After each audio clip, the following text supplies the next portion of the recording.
Today, we are talking about M&A. What is your reasoning for buying a business? I think you've got to get to that why. What's my motive? What's the long-term goal? And if you're gonna take a big left turn just to go enter a market, you're gonna get punched in the mouth if you don't have a very specific plan in place. I think you've got to make a distinction between, are you trying to get larger and broader in your scope, or are you just trying to accumulate EBITDA? That distinction is between what's your long-term plan. You just have to know who you are. You have to know how this is really gonna play out. Like if you have any hesitation or trepidation around a deal, you probably should slow down. Let's just use common sense.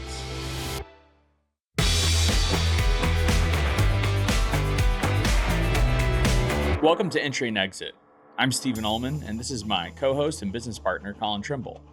And we run Alarm Masters, which is a security and fire company in Houston, Texas. And we're here ultimately to unpack the security and life safety industry piece by piece to give you practical, tactical advice on how to grow and scale your business. Today, we are talking about M&A. We're going to spend a little bit of time talking about how we purchased 6 businesses, almost 7, soon to be 7, in less than 2 years. What today's not going to be is a story on every single one of the deals we've acquired, which we hope to spend some time on future podcasts. What we want to do is kind of set the scene on the state of M&A, things that you need to understand from a valuation perspective, understanding certain terms and ways, different types of businesses that can be acquired, what would be the right fit for you, thinking about where we can find these particular deals, and what type of targets are realistic, what type of ways you could get funding or financing. So we really want to set the foundation today, just in an effort for us to spend more time in the future talking about this concept. We are going to sprinkle in some kind of anecdotes and stories about some of the deals that we acquired to give you guys a little bit more information. But we're going to kind of kick it off today talking about different types of security companies or integrators that you could acquire.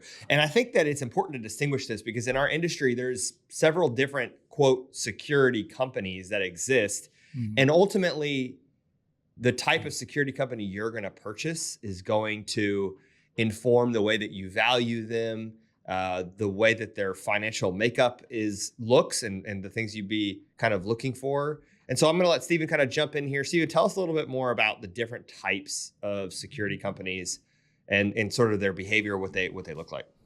Are you thinking about turning up your marketing in the new year? Now is the time. Our friends at ServiceScalers are making it easy. When you sign up before December 31st, they'll cover up to $5,000 in free ad spend to help you launch strong. That includes Google PPC, local service ads, even Facebook ads, all managed by their team. If your home service company is ready to scale, this is the offer for you. ServiceScalers handles everything. They handle setup, management, and strategy, so you can stay focused on running the jobs. Don't wait. Head to servicescalers.com and tell them Owned and Operated sent you to get started.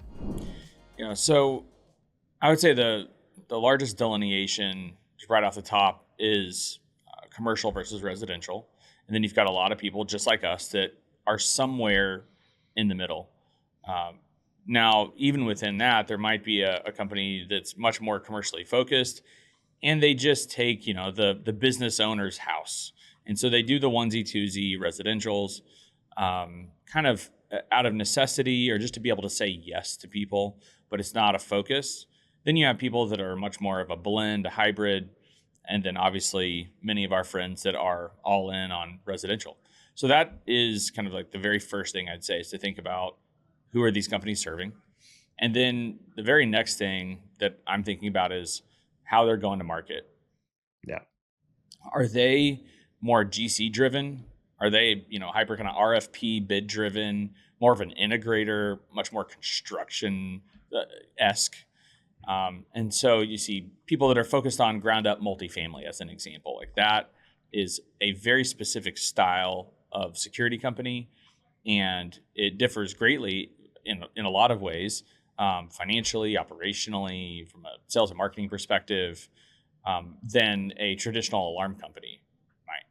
Yeah, I think that's an important distinction. And even between in those is multiple layers or hybrids of businesses that might not do ground up construction, but would still be considered an integrator. A lot of my friends and peers in the industry don't really do a tremendous amount of ground up or sort of GC work, but they're technology integrators. And that's really where the term came from. Is a technology integrator is usually somebody that spends a lot of time on the network, maybe does a little bit of AV, does a lot more access control and video surveillance, and probably a little bit less intrusion or fire alarm. They're looking at gates and telephone entry systems and all of those things. So that would be sort of more of a traditional integrator. And then the traditional alarm business, which we are passionate about, given the name of our business is Alarm Masters. Right. And that's who we target. Traditional alarm businesses are really what you would classify as small, very small or medium-sized businesses that are typically old, 40 plus years old, that were some of the first to install these burglar alarms. And they're going to have a lot of burglar alarm, fire alarm accounts, and probably not as many video or access control, right? So I think that that's important because, like Steven said, I think the valuations are going to depend on that. And also I think it's, Steven, and I think, can you talk about, hey, let's just pretend like if you're a traditional integrator that does ground up construction, why you may or may not want to look at buying a residential company or buying a traditional alarm company, why sort of staying in your lane, or at least having a plan for, if you're going to get outside your lane, having a pretty tight plan. Can you talk a little bit about that? Yeah, we've seen it. We've been tempted by it, actually. Yeah. And that is to become something that you're not without a real plan in place. And so if you are, let's say, more on that kind of traditional alarm side, and maybe you want to get into a new market, for us, like we obviously are in Houston. Maybe we're looking at other cities in Texas. You could potentially kind of overextend yourself without a really solid plan in place by buying, let's just say, kind of a more integrator construction, ground up multifamily, I said earlier, as an example. And if that's not what you're used to, there's a few different issues with that. So one, the kind of the financial operations of your business, the way that you are used to functioning, who you have on the team, and ultimately the services you're providing, all of that, it's not like a formed playbook that you have.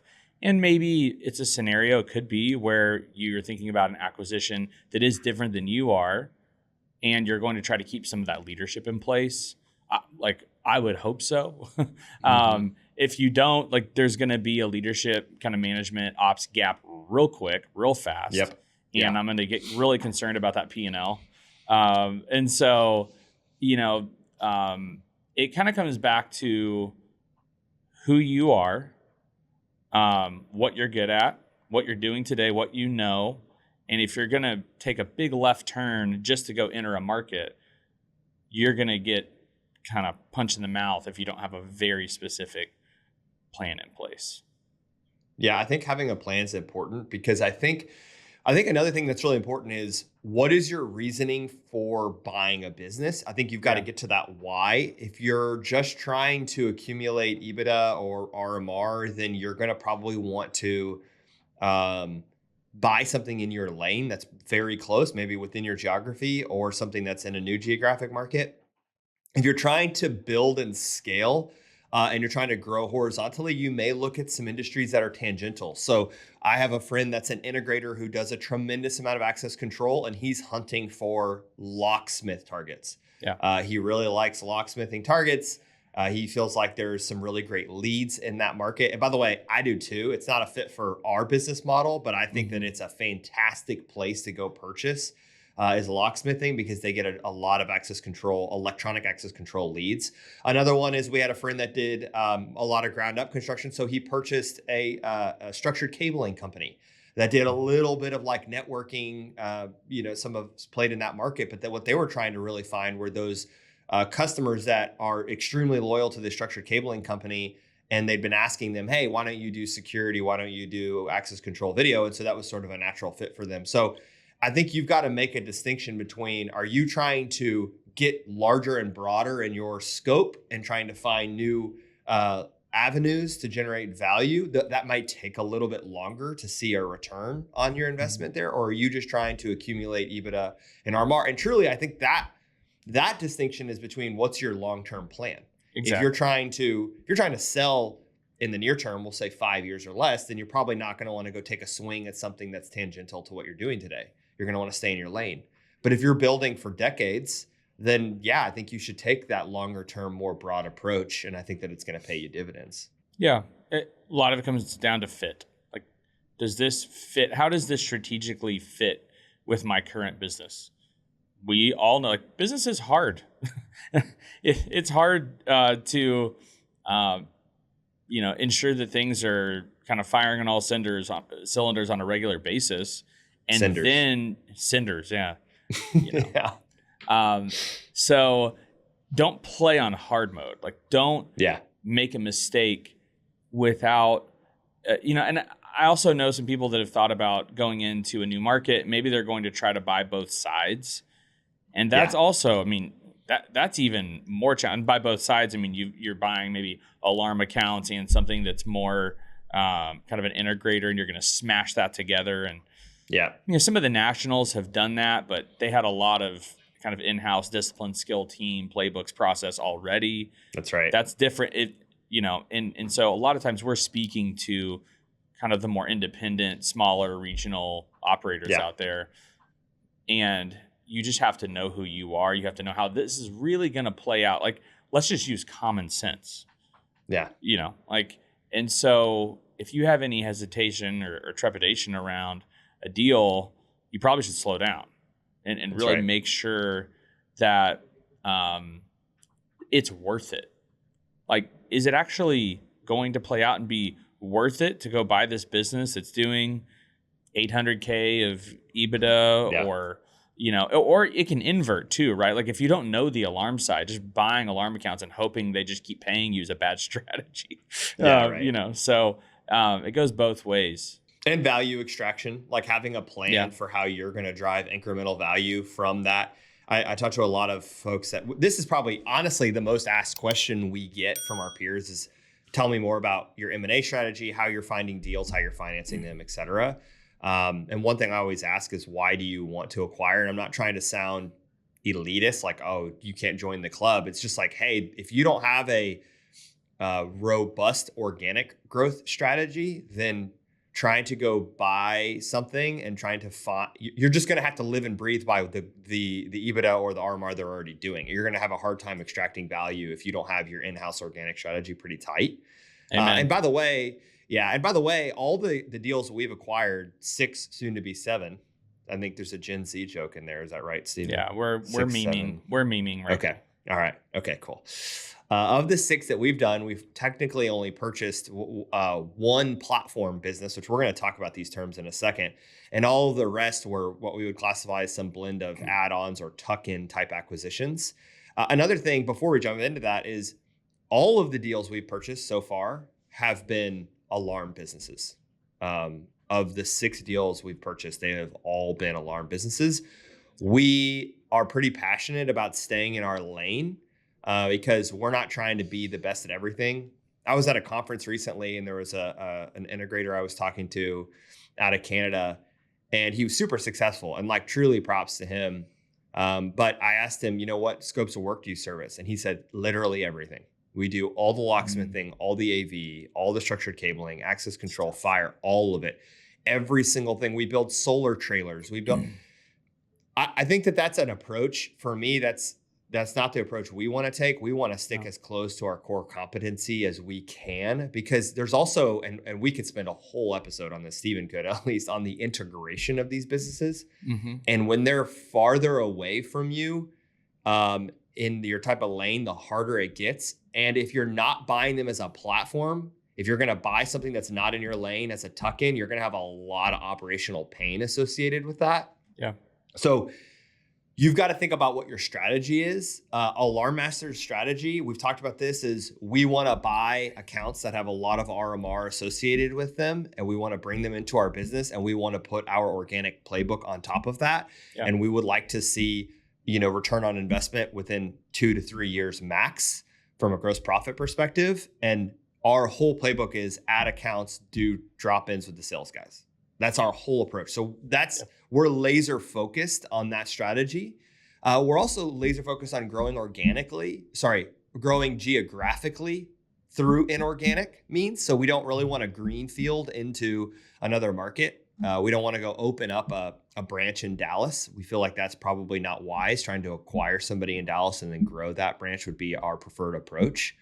And so anyway, I want to talk, Stephen, talk us through the difference between platform, add-on, tuck-ins, the nuances behind that, and sort of what you need to be thinking about from a sizing perspective, because I think that's an important thing to classify. I would start that with just the idea of disruption. So with each level, there's like increasing levels of disruption and challenge, and pain, energy. I mean, money. All of the things that pull on you. So if you think about, a true platform is, for us today, like we are in Houston, so we would think of a platform in another market is what that would mean to us. So let's just use, DFW.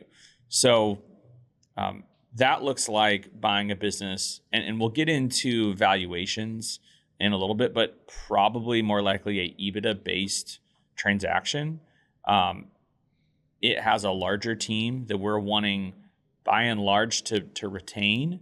Maybe there's a little back office admin that we would consolidate, but we're looking for a really quality team, talented technicians that have been there, some management, ops manager, things like that.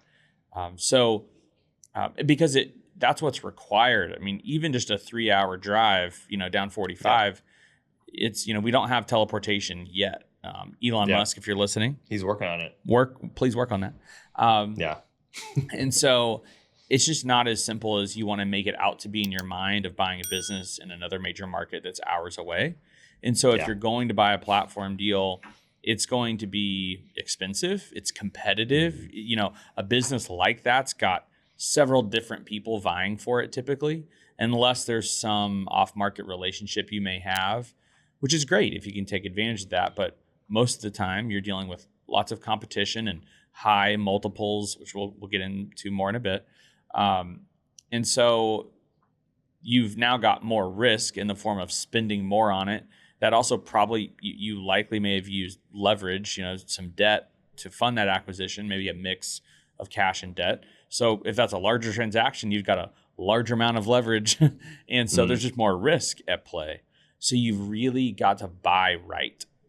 And by buy right, I mean going back to buying something that you feel very confident in the plan to execute on. Ideally, it is the same style of business that you already run today. Ideally. So that is what I call a platform. And they don't grow on trees. To find a little tuck in to go buy 5, 10, 15, 20K of RMR, and you're going to go do that, that's one thing. But to find these really quality platforms in major markets is very competitive. And so there is kind of both sides of the house of you have to be careful. You don't want to make the wrong decision, but at the same time, and we've seen this, you also kind of have to be willing to be aggressive to get those deals done, right? So it just, all of it is more. It's more money, it's more time, it's more risk, it's more effort, more upside. More upside. Also, very good addition. Thank you, Collin Trimble. So, so then step that down. We would think of an add-on being more in. So you got platform, add-on, tuck in.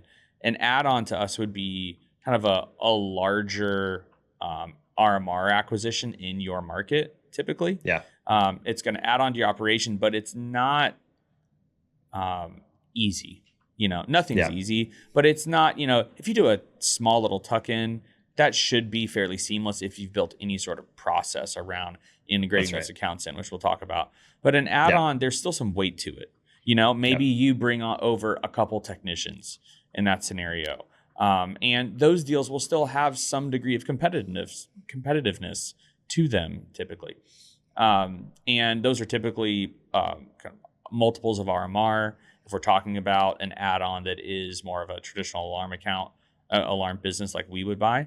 So that is kind of fits in the middle of the energy and the risk and the time and the money and the competitiveness. Yeah. And then the last kind of segment is on the tuck-ins, which, it sounds cute. Just a little tuck-in, at night. Just a little tuck-in of accounts. No one's getting tucked in with the tuck-in. You know what I mean? No one's getting warm tuck-ins with the tuck-ins. Just a little tuck-in. It just feels nice. That's typically, I would think of a tuck-in being like 10% or less of your current RMR. Something like that sort of ratio. So let's say you're doing 200K of RMR. What really is a tuck-in is 20K or less, and it should be fairly seamless. The very first time, bumps and bruises for anything, but going forward, you shouldn't have as much kind of nerves around doing a deal like that. It should start to become a well-oiled machine. Yeah, that was a really great overview, and I think to apply it to our experience, we've really only done one platform sized business, which was Alarm Masters. So we kept all the employees. We walked into Alarm Masters with the whole operation stack staying the same. We didn't have another business to roll it into. So Alarm Masters was technically our first platform, and we learned a lot. And a lot of that is going to inform our next platform purchase. But then I would say of the remaining 5 that we've done, they were all add-ons and tuck-ins. And I would say probably, what would you say, two of those 5 were add-ons and the other 3 were tuck-ins. I mean, something like that. Yeah, so basically. And I think that it's important to distinguish that. And here's one thing I think is really important to understand. And this is something that's hard to conceptualize until you do it, which is you are going to have to overpay, and you are going to be less competitive when you're buying a platform versus when you're competing against somebody that's in market. So here's what I mean by that. When Alarm Masters purchases add-ons and tuck-ins, we're typically going to wipe out a lot of the overhead of the business that we're purchasing. We may grab some of the employees if we feel like they're really good quality. But we're theoretically going to just take the list of accounts and the branding and maybe a couple technicians. And so all of that revenue, all of that gross profit is really going to flow pretty linearly down to our bottom line. We're not really adding any overhead. We're not taking their rent. We're not taking their software expense, their vehicle, their insurance. Like, we're going to flow that in. So you're going to get a lot of growth and scale out of tuck-ins and add-ons. So Alarm Masters would be willing to pay a premium for those in our own market because they're going to have a higher return for us, right? Versus a platform, you have to keep all of that overhead in place. And so you're going to be tighter on the financials versus somebody else in that market maybe doing an add-on, right? So theoretically, if we were competing against somebody for a business in our own market, we would probably be willing to be more aggressive than they would if they're not already in the market. That's right. So I make that point to say, hey, if you're purchasing a platform, which again, you would really probably only do that if you're doing some type of geographic expansion, be prepared to pay more as a premium than maybe what you're ordinarily comfortable with. And also have a plan, because you're not going to strip out as much overhead as you think, at least not in the first year. And you're not. And be less aggressive about your assumptions on how much you're going to consolidate. Even if you plan to consolidate some of the overhead back to your main, kind of headquarters, just know that it's going to probably be less.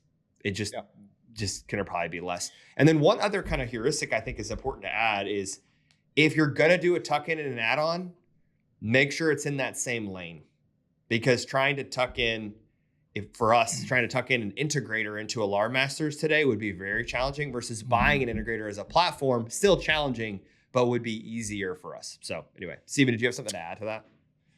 I do. I'd like to take a moment of silence for due diligence. Yeah. I'd like to, Yeah, this is, you know what, we prepare. We have notes. It's really, really buttoned up. Super professional over here at Entry and Exit. I'm going off script because we need to pause and talk about due diligence. Yeah. For maybe 2 minutes. It's truly not on our script for today. So you are going. It's not. But I've realized, because let's go back to the word pain. We've experienced some pain, and we've learned our lesson. And I could talk about due diligence in this industry for hours. The number one thing that I would beg you to do, especially if you are buying RMR, is to fully audit all contracts. You need signatures and dates and initials, and you need clean contracts. Okay, so if it doesn't have those things, it would typically be spoken of as like unqualified RMR. So we want to make sure we're buying qualified RMR, and within that, there is kind of a common practice of sampling, where someone will take 10, 20, 30% of the contracts and say, oh, look, 91% of these have no issues. Okay, that feels good. Let's figure out what the other 9% are. And that was a chunk of the contracts. We're going to just kind of extrapolate that across all the contracts. Looks fine. Fine enough. Okay. Nope. Don't do it. Tap, tap, tap. Don't do it. No. Audit them all.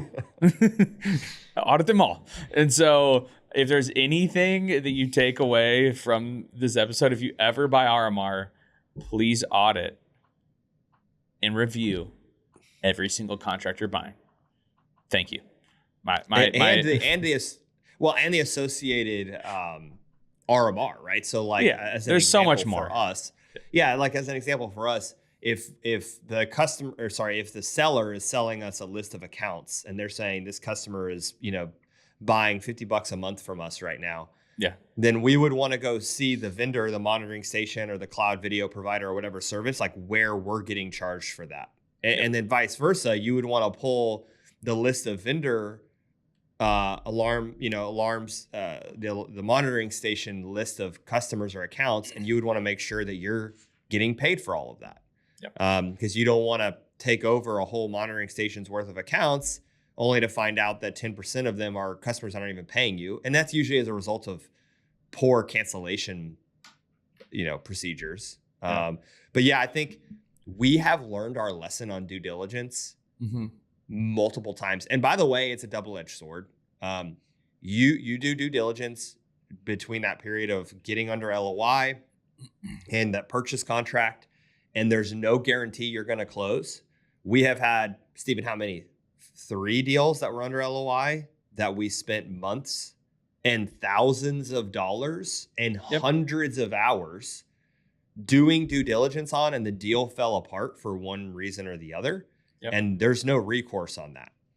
Be prepared for that. I tell people, when we go under LOI, I'm only 50% sure that we're going to close. Not because of, and I'll be honest with you, very rarely is it something that we're saying we want. Like, it's not something we say, oh, well, we want a lower price. It's not actually, none of the lost deals have been a result of that. It was a result of something going on with the seller, circumstances, whatever, that were 100% out of our control. So just know that when you do due diligence, you're going to spend dollars and time there, and it is possible, it's likely that at some point you're going to spend those and they're not going to come back into your pocket. Don't skip it either. Like, truly, you're going to wish. Same thing. And these are things that you can reach out to us and ask us for recommendations. Same thing on legal.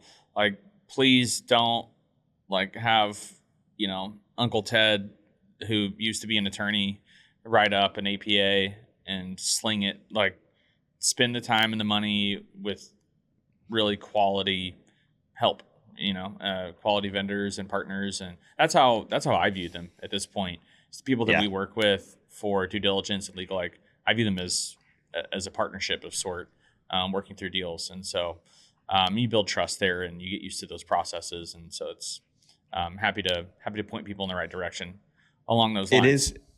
It is something that people, and then I'm going to get off my due diligence soapbox. Every deal we Yeah. have not done due diligence or an adequate due diligence has resulted in significant pain. 100%. Like, we have done deals where we thought we could do the due diligence ourselves, and we tried to, and if we could have rewound the clock, we would have done the due diligence, more thorough due diligence on that.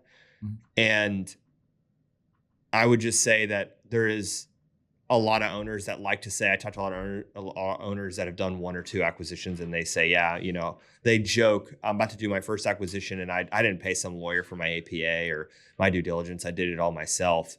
And every time I talk to them afterward, they're in very serious pain. They're in ICU level pain. And they're like, dude, that was a freaking mistake. So buyer beware on that. I mean, there is some caveats to that, especially if it's a really, really, really small tuck-in. You may do something different, but generally speaking, shout out to the due diligence providers. We're happy to make recommendations. We use several, by the way. And so we have a lot of relationships with the due diligence providers and can provide great feedback on who we like and who we've not had great experiences with. So yeah, I think that's really important to talk through. I want to jump in. We're going to talk about financing in a second, because I think it's important to think about how you're going to finance a deal. Before we do that, Stephen, can we take a little quick detour over to valuations, RMR versus EBITDA, and the nuances about each of those, so that we can then talk about financing? Can we stop there for a second? I didn't grow up in a family of business owners, and I like to joke. I worked for some guys in my 20s that bought businesses, and I like to joke I couldn't spell EBITDA before I worked for them, and so it is kind of this metric or this way of thinking about the kind of financial state of a company or their performance. If you're not familiar with it, that can feel super kind of high finance, snooty. It's like, why can't you just say profit? It's like, well, It's not just profit. And so I'm not going to totally unpack EBITDA right now. But what I would say is it kind of is like, get used to it. You need to learn it. You need to kind of educate yourself. Again, another thing, like, we're happy to kind of help with if that's something you want to talk through or understand at a deeper level. But my point there is it's not changing. So you might like the simplicity of a multiple of RMR, but again, going back to like a platform deal, a lot of those are going to trade on multiples of EBITDA, and you have to do the work to understand what that means and what that equates to from a cash flow perspective.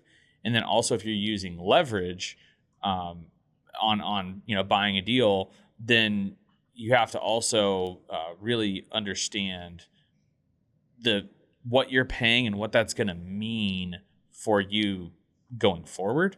But on the EBITDA side, what you see a lot in the industry is, and I'm going to speak about kind of the smaller end of the market, not super tiny, but let's talk about kind of the $500K to $1 million of EBITDA.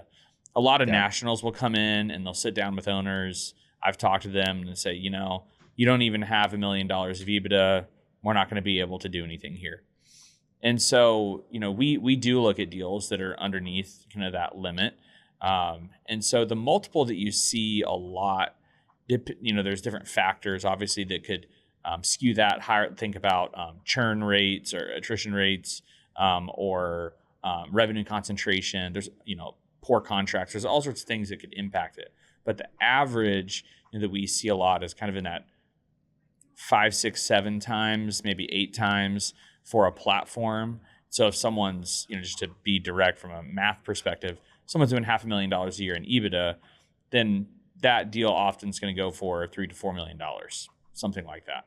And then on the RMR side, you're buying typically, accounts, going back to the idea of an add-on or a tuck-in. And you're typically looking at, again, commercial versus residential skews quite a bit. Commercial accounts, more valuable, more sought after, especially, kind of fire accounts, I would say. Fire alarm, probably driving the highest multiple. And even within that, are we talking about the gross RMR? Or are we talking about net RMR? Netting out those like pass-throughs. And so, but roughly, I'd say the average is about 35 to 40 times RMR on the commercial side, depending on what the gross it is. multiple. On the gross, yeah, what the mix is.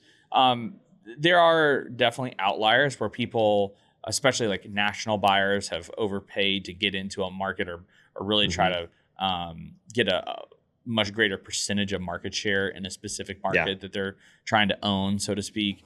But that's typically where it lives. Residential, you'd see that kind of low 30s multiple is more common. Now, but the bigger those numbers get, you know, when you can just aggregate a really large amount of RMR, hundreds of thousands of dollars of RMR, it might juice those numbers up a little bit, right? So you get a little bit of a premium for just pure size. So that's what we're seeing a lot, pretty standard. And it's important to understand, you know, we've had brokers say to us, will you even buy a deal, an EBITDA-based deal? Or, hey, do you guys only do RMR transactions? Or, you know, so you, again, stylistically, like, who are you? What are you buying? What sort of valuations do you understand and you're comfortable with? But I would say if you're thinking about all of these things are maybe an option to you, you're thinking about geographic expansion, you really need to be pretty well versed, so that you don't come across like they can't be confident in you as a buyer, but B, also so that you don't make a mistake and don't get taken advantage of and don't make a bad deal. I want to call out a couple nuances in each of those buckets. So the first thing is in the EBITDA bucket. Typically in an EBITDA transaction, you're going to have something called add backs. These are expenses that exist on on the prospective company you're looking to buy, their P&L that you would add back into the valuation. So if they have $500,000 of net income and the owner takes $100,000 salary, you're theoretically going to add that salary back in. So it would be a $600,000 EBITDA. Add backs will kill you every single time. That is one of the most hotly debated subjects. There is, I mean, we're saying this from a buying perspective, there is a set of add backs that are pretty standard and universally accepted. And then there's a whole bunch that are gray area. And then there's some that are just right out of, left field that are like not relevant. And you've just got to make a decision on where you're going to bend. And don't get hung up just on the add backs. Get hung up on the total purchase price. That's what you need to get hung up on. Or do you feel like you're getting the value that you want for that? So add backs are one really important distinction. Also, on an EBITDA-based deal, you're typically going to have some amount of structuring. So you would have something called an earnout. So let's just say you're going to buy a deal for $5 million. You may give the seller $3.5 million in cash up front, and then you would do $1.5 million on what's called an earnout, where the business has to hit some varying degrees of performance. Maybe it has to continue to hit the same EBITDA that it's hit for the last 3 years. Maybe it's something tied to the owner. The owner has to stay in for 2 years because there's a lot of concentration risk. There's a lot of ways to structure earnouts, but that's a way to protect your downside. That's also highly debated and very sensitive. Sometimes you do a seller note. Sometimes you do both. A seller note would be if you've got $5 million of purchase price, you buy $4 million up front, and then you finance $1 million back to the seller over the course of a year, 2 years, 3 years, 5 years. Typically 3 to 5 years is the standard. We see 5 as the most common. And then there's structuring within that. How long are you going to pay interest only and then principal? And what's the interest rate? And what's the guarantee that backs that seller note? And is it a conditional seller note or is it unconditional? So there's a lot of structuring that goes into EBITDA, and it's really just a way to figure out how to protect downside risk for both parties is really what it's about. So I think people always say the best deals are the ones where both people are leave a little disappointed. And I think that that's universally true. Mm-hmm. And then on the RMR side, you most commonly see what's called a holdback. So a purchase, the part of the purchase price is held back for 1 year, typically between 10 and 20% of the purchase price to account for attrition. Mm-hmm. So as the attrition gets netted out in that first year, which by the way, I'm going to just say this universally, don't do a deal without a holdback unless it's really, really tiny and there's some other ways to protect yourself. 10% would be the minimum especially if you're doing an add-on and a tuck-in, you're gonna you could be the world's best at customer service and still see 10 to 15% of attrition because there are accounts that have just been waiting, kind of just you poked the bear and now he's awake and now he's like, yeah, I'm ready to move. So make sure you're really tight on your holdback. And then just two more things on the RMR thing. One is we talk about gross versus net. So you might say, hey, I'm going to buy $50,000 of RMR at 36 times. But then what you do is you net out third-party fees, not the monitoring station. So, but this would be software providers. Mm-hmm. And this is really a protection against bad RMR is really what it is. So if somebody's selling $20 a month per camera and their cost on that camera per month is $19, there's a $1 of gross profit. That's RMR that's going to get very low value. So the third-party fees are there to protect you. And then also, you typically are going to have what's called deferred revenue that's backed out. So deferred revenue is, you may have a lot of customers that pay annually in advance. And so what will happen is if you're going to close a transaction, let's just say in November, but then everybody's annual bills flow in October, then they get all of that first year of money. So typically those dollar values are added back into the deal. So you do a deferred revenue calculation to make sure that they're not forward grabbing revenue, the seller. So it's a calculation. It's all doing what's fair. Some of that you're going to flex around based on the size of the deal. I just think it's really important to call out. And we have really, most of our deals have been RMR based deals. We've been under LOI for some deals that have been EBITDA based deals.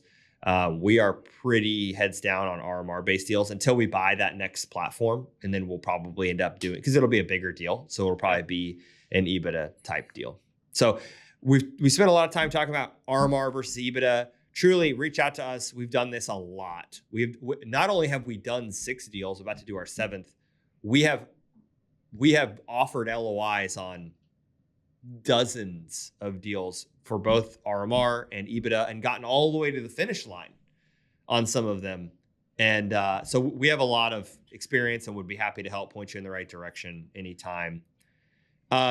I want to move quickly into just financing because I don't want to lose sight on that. And I want to talk, Stephen, can you talk a little bit about how you could finance deals and different options that exist out there? As the great theologian Randy Moss once said, straight cash, homie. You could always use cash. That's. I mean, when you can work in a Randy Moss shout out, you have to. Yeah, I've never heard him described as a theologian, but I'm in. So in a lot of deals, a mix of cash is probably really prudent so that you don't get over levered and you don't have, debt that just kind of runs away from you and puts you in a bad spot. So some ratio of cash, that is highly dependent. I wouldn't say there's some perfect ratio there. It really depends on the current state of your business. Please don't do acquisitions because it feels good. Yeah. Please don't, do it because you want to put it on LinkedIn. That's not a win.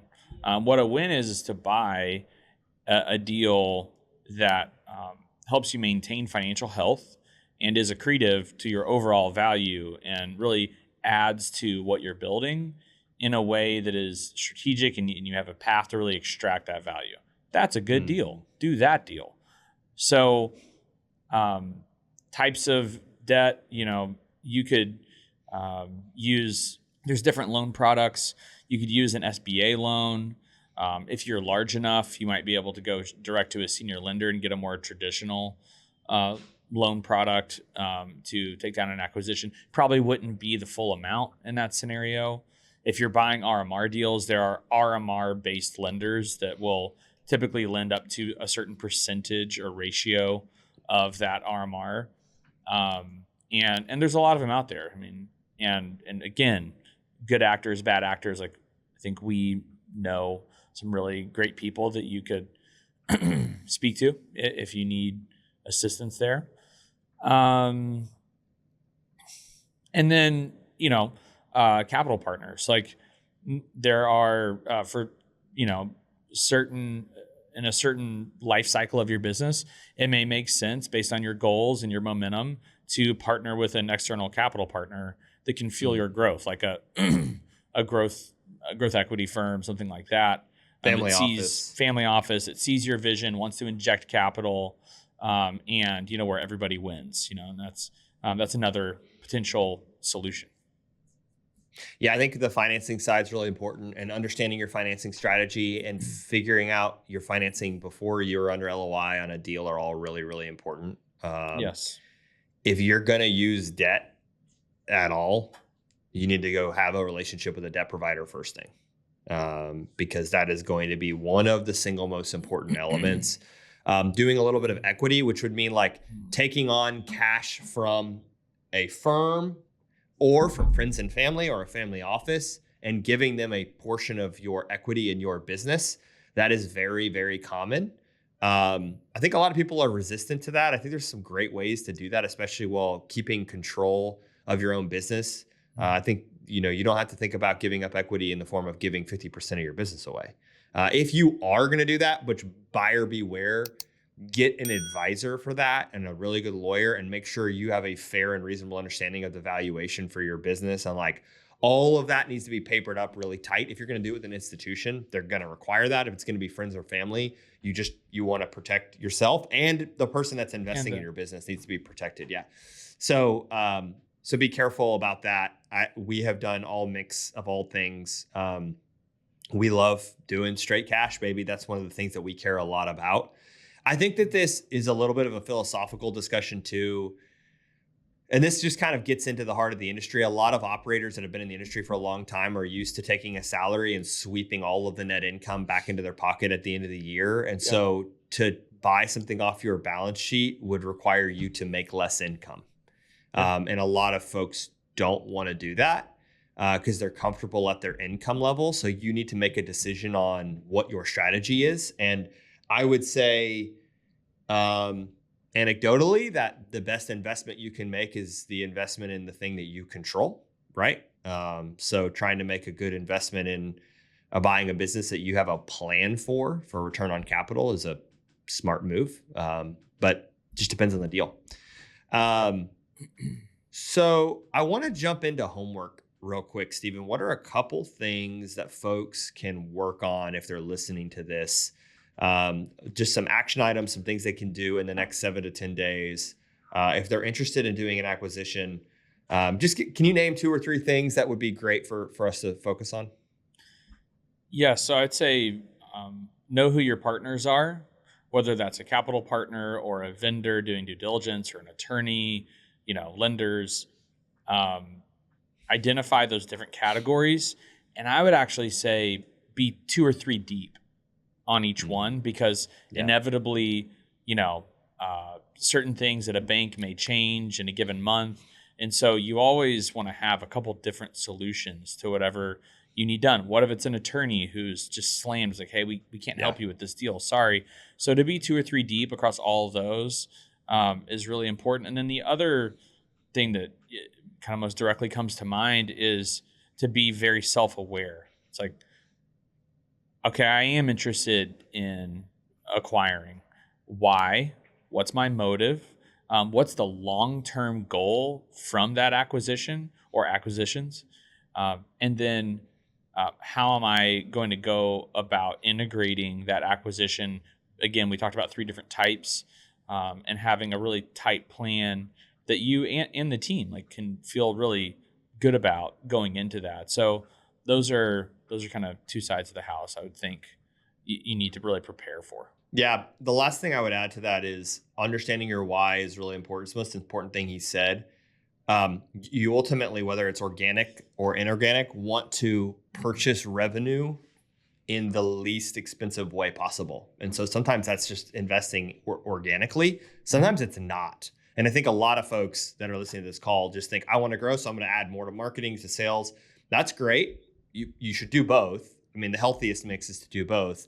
But to say you're going to only do one or the other is probably not the right approach. But, there are folks that do that. So So anyway, we're an open book here. So if you guys, we have a lot of people that reach out to us after the pod to say, hey, I've got a question on this. You can find us on LinkedIn. You can find us on Twitter, Instagram. We're there. Shoot us a note. We'd love for you to ask us questions. This is the whole reason we do this. Is because we get a lot of questions. It's sort of one-stop place to get all the information.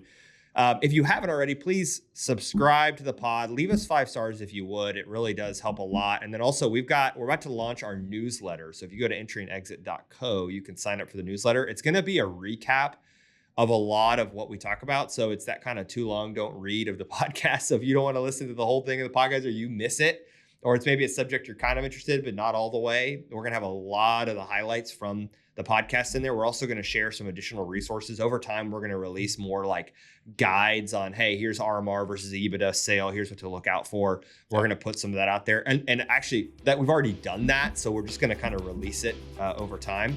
So if you'd go subscribe to those things, we'd really appreciate it. And of course, leave us any feedback or questions you have. Thanks for listening in. Appreciate you guys.